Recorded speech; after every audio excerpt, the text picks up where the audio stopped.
اللہ تعالیٰ کی بڑی مہربانیاں ہیں ہم پر کہ اللہ تعالیٰ نے آج ہمارے لیے رحمت اتارا، بارش نازل فرمائی، موقع دیا کہ وقت پر مسجد آئیں، ٹھنڈک کو محسوس کریں۔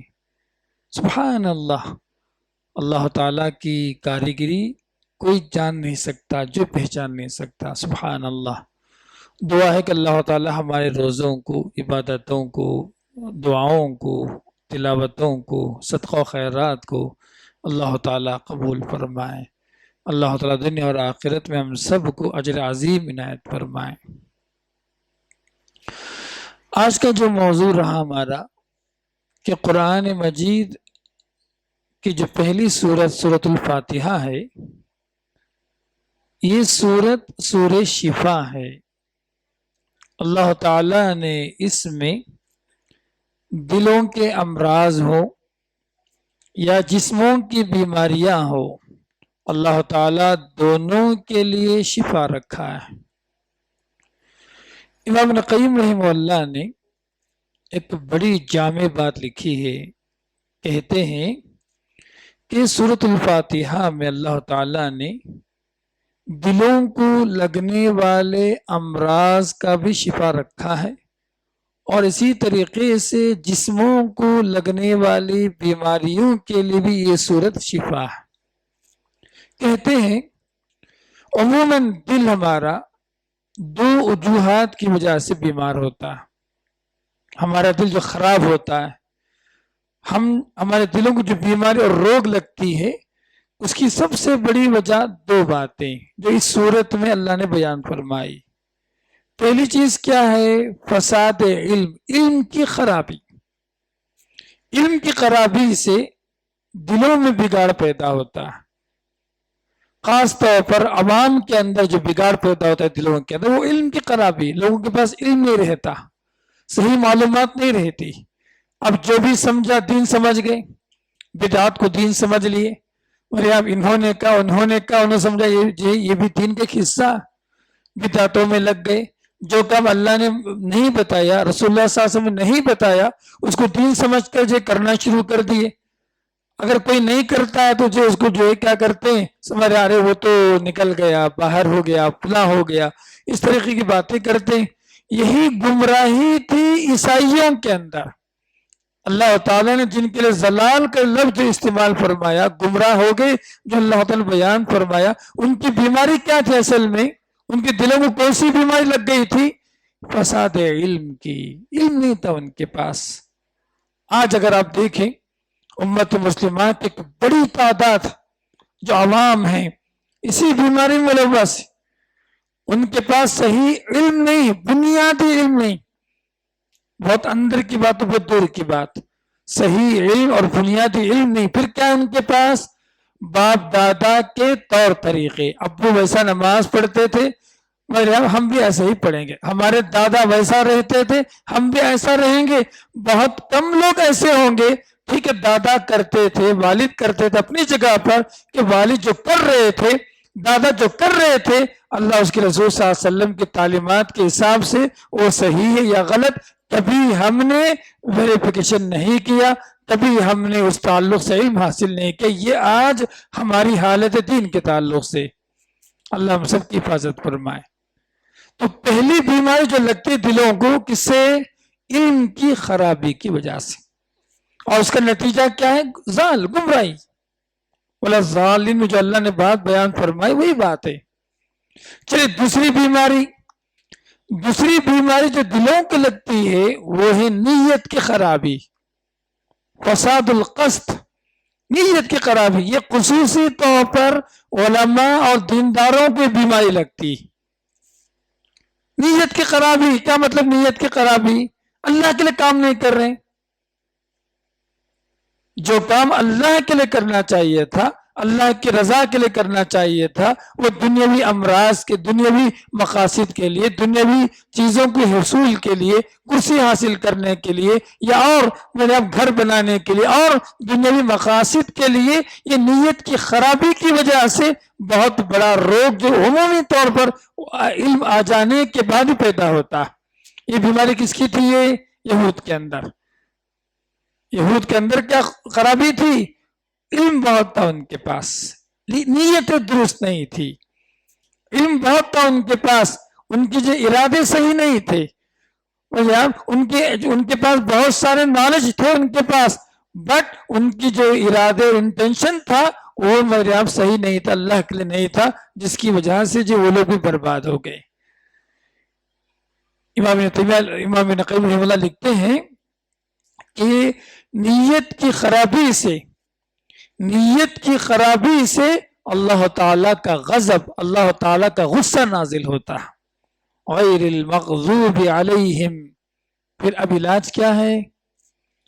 دو بیماریاں تو اللہ نے بتایا میرے آپ، نیت کی خرابی کی وجہ سے اور علم کی خرابی کی وجہ سے، فساد علم کی وجہ سے دو بیماریاں دل کو لگ گئی۔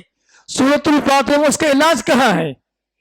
سبحان اللہ، لکھتے ہیں اللہ امام ابن قیم رحمہ اللہ کہ علم کی خرابی کا علاج کیا ہے؟ اہدنا الصراط المستقیم، اے اللہ ہمیں تو سیدھا راستہ بتا، علم دے۔ ہدایت کس کو کہتے ہیں؟ علم نافع کو، عمل صالح کو ہدایت کہا جاتا ہے۔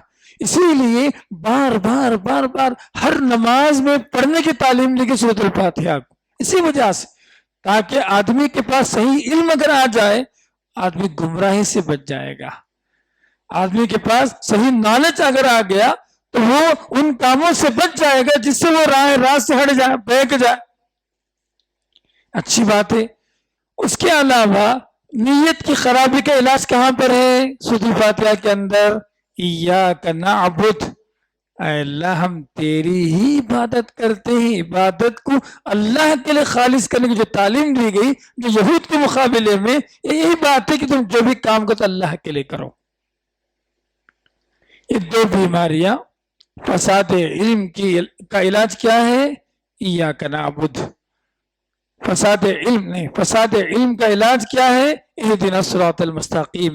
اور فساد نیت کی خرابی کا علاج کیا ہے؟ اللہ کے لیے وہ کام کرنا، ایاک نعبد، اے اللہ ہم تیری عبادت کرتے، اہدنا ایاک نعبد۔ پھر امام ابن قیم رحمہ اللہ لکھتے ہیں اور دو بیماریاں بھی دلوں کو لگتی اس کے علاوہ، ایک بیماری ہے ریاکاری اور ایک بیماری ہے کبر، گھمنڈی۔ اب تھوڑا نماز پڑھنے کی عادت پڑ گئی، اب دکھاوا شروع کر دی، لمبی نمازیں پڑھ رہی ہیں، میرے آپ پتہ نہیں خواہ مخواہ کی جو بیجا تکلفات میں آدمی پڑ گیا ریاکاری کے لیے، لوگوں دکھانے کے لیے۔ تو ریاکاری کا علاج کہاں پر ہے؟ ایاک نعبد، اے اللہ ہم تیری عبادت کرتے ہیں۔ تو کہتے ایاک نعبد کے ذریعے سے آدمی کے اندر کی ریاکاری چلی جاتی ہے، ہم سب اللہ کی عبادت کر رہے ہیں، فلاں کر رہے فلاں کر رہے فلاں کر رہے فلاں کر رہے، جو بھی کر رہے، نعبد یہ پلورل ہے، یہ فرسٹ پرسن ہے، اور یہ جو وی کا معنی ہے، ہم سب تمام کے تمام ہم عبادت کرتے ہیں۔ اب ریاکاری کس کو بتائیں گے؟ مجھے بھی نماز پڑھنا، آپ کو بھی نماز پڑھنا، اب ریاکاری کس کو بتانا ہے؟ اب تو ایاک نعبد کے ذریعے سے انسان کے دلوں سے ریاکاری نکل جاتی۔ وَإِيَّاكَ نَسْتَعِينُ، اے اللہ ہم تجھ ہی سے مدد مانگتے ہیں۔ اس کلمے کے ذریعے سے انسان کے دل سے گھمنڈ، کبر اور جو بڑک پن، خود پسندی، یہ تمام بیماریاں ختم ہو جاتی۔ بڑی بات ہے، اللہ ہم تیری مدد کرتے ہیں۔ میں نے بتایا تھا ایاک نعبد و ایاک نستعین کے تعلق سے امام ابن تیمیہ رحمہ اللہ نے کہا کہ اس آیت کے تعلق سے 4 قسم کے لوگ ہیں۔ ایک عبادت کرتے ہیں مدد نہیں مانگتے، ایک مدد مانگتے ہیں لیکن عبادت نہیں کرتے، کچھ لوگ ہیں نہ عبادت کرتے ہیں نہ مدد مانگتے ہیں۔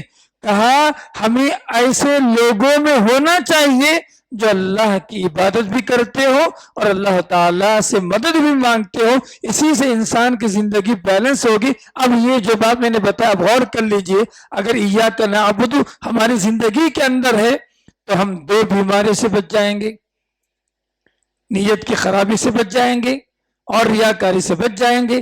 اور ایاک نستعین اگر ہماری زندگی میں اے اللہ ہم تجھ سے مدد مانگتے تو آدمی کے اندر کا کبر، گھمنڈ، بڑک پن، یہ ساری چیزیں جو چور چور ہو جائیں گی۔ تواضع، انکساری کے ساتھ سب مل کر دعا کرتے رہیں گے۔ ایک بار میں نے واقعہ سنایا تھا آپ کو کہ حضرت عمر بن خطاب کے پڑ پوتے، عمر بن خطاب کے بیٹے، بیٹے کے پوتے، ٹھیک ہے،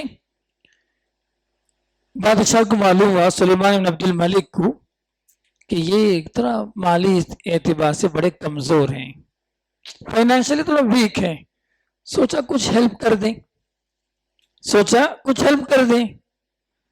انہوں مسجد میں عبادت کر رہے تھے، وزیر کو کسی کو بھیجا، جاؤ ان کو بلا کے لاؤ۔ وہ آدمی بولے میں مسجد میں ہوں، ابھی تو میں نہیں آتا، بلکہ بولتی ہے۔ وہ آدمی کیا کرا، باہر کھڑا رہا مسجد کے باہر۔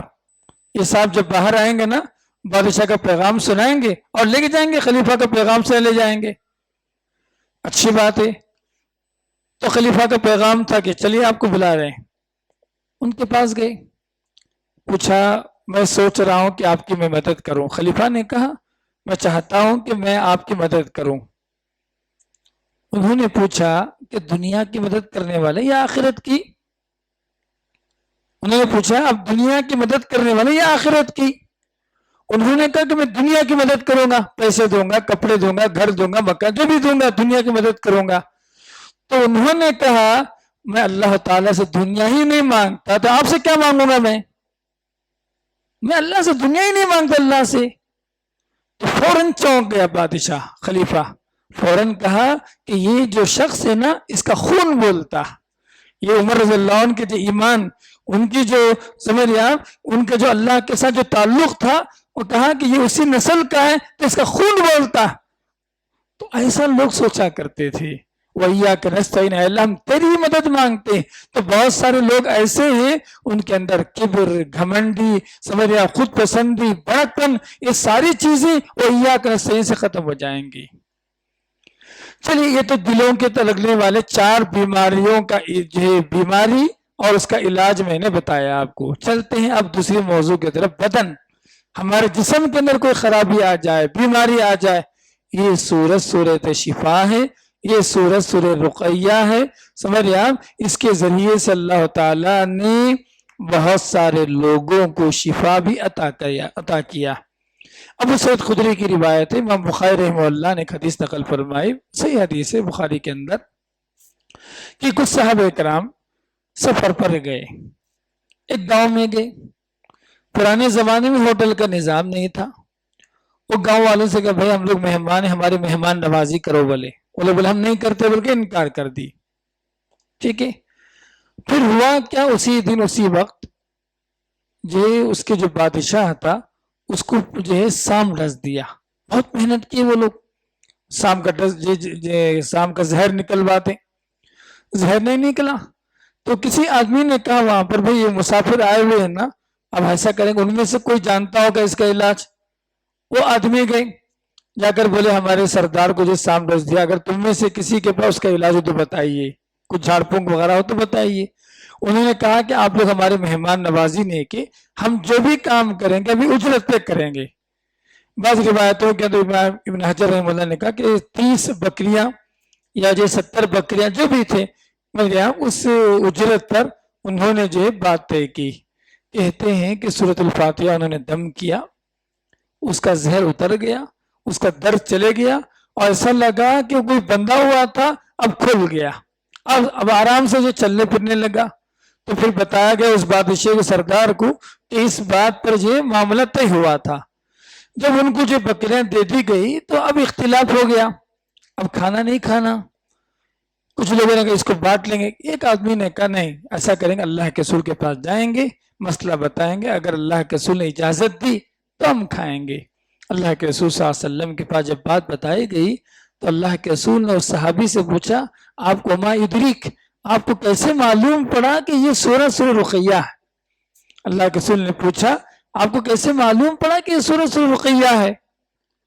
تو اس کے بعد اللہ کے رسول صلی اللہ علیہ وسلم نے ہمت افزائی کرتے ہوئے کہا تم ساری بکریاں بانٹ لو اور تھوڑا سا حصہ مجھے بھی رکھو، بولے اللہ کے رسول صلی اللہ علیہ وسلم۔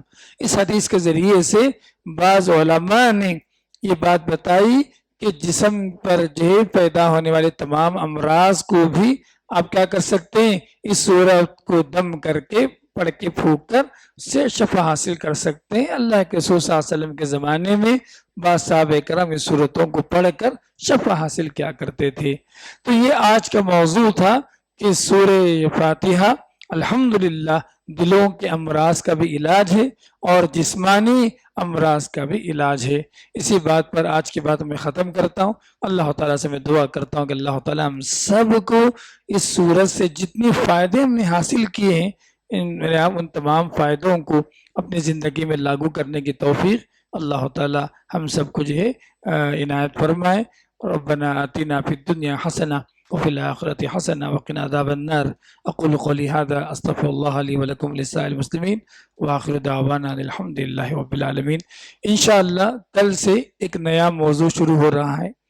وہ نیا موضوع یہ ہے کہ ہمارے اندر پھیلی ہوئی برائیاں، کچھ ایسی برائیاں ہیں، توحید تو ہے ہمارے پاس، سنت تو ہے، لیکن بہت ساری ایسی خرابیاں ہیں جس کی وجہ سے ہمارا ایمان خراب ہو رہا ہے، ہم عمل میں پیچھے ہو جا رہے ہیں، اللہ تعالیٰ کے ناراضگی کے ذریعہ بن سکتے ہیں۔ لہٰذا ان تمام گناہوں کو، کبیرہ گناہوں، کچھ روزانہ ایک ایک کبیرہ گناہ پر انشاءاللہ 15-20 منٹ ہم بات کریں گے، تاکہ خود میری اصلاح ہو، آپ کی اصلاح ہو، آپ کے گھر والوں کی اصلاح ہو، ہم سب کے بچوں کی اصلاح ہو، تاکہ ایک نیا معاشرہ تیار ہونے میں، بنانے میں یہ تمام دروس جو ہے نفع بخش ہوں۔ میں اللہ سے دعا کرتا اللہ تعالیٰ مجھے صدق دل کے ساتھ، میرے اخلاص کے ساتھ تمام باتوں کو بتانے، آپ کو سننے، ہم تمام کو عمل کی توفیق عنایت فرمائے۔ جزاکم اللہ خیر۔ سبحانک اللہ وبحمدک، اشہد ان لا الہ الا انت، استغفرک واتوب الیک۔ السلام علیکم ورحمۃ اللہ وبرکاتہ۔